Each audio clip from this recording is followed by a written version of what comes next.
বরিশাল শহরের ৮টি সড়কে ব্যাটারি চালিত রিকশা চলাচল বন্ধের দাবিতে আবারও রাস্তায় নেমেছেন প্যাডেল চালিত রিকশা চালকরা। বুধবার দুপুরে শহরের সদর রোডের অশ্বিনী কুমার হলের সামনে তারা সমাবেশ করেন এবং পরে রিকশা নিয়ে বিক্ষোভ মিছিল বের করেন। প্যাডেল চালিত রিকশা চালকরা অভিযোগ করেন, নগরীতে ব্যাটারি চালিত রিকশার সংখ্যা দিন দিন বেড়ে যাওয়ায় যানজট তীব্র হচ্ছে এবং দুর্ঘটনার ঝুঁকি বাড়ছে। যদিও সদর রোড সহ ৮টি সড়কে এই ধরনের রিকশা চলাচল নিষিদ্ধ, তবুও নিয়ম মানা হচ্ছে না। বিষয়টি নিয়ে তারা একাধিকবার বরিশাল সিটি কর্পোরেশন ও জেলা প্রশাসনের কাছে আবেদন করলেও কার্যকর কোনো পদক্ষেপ নেওয়া হয়নি।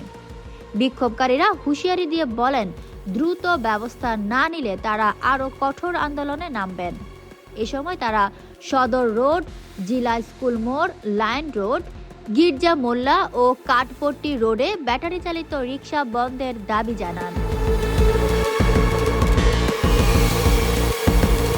Fatema Tuz Zohra, up to date news, Dhaka.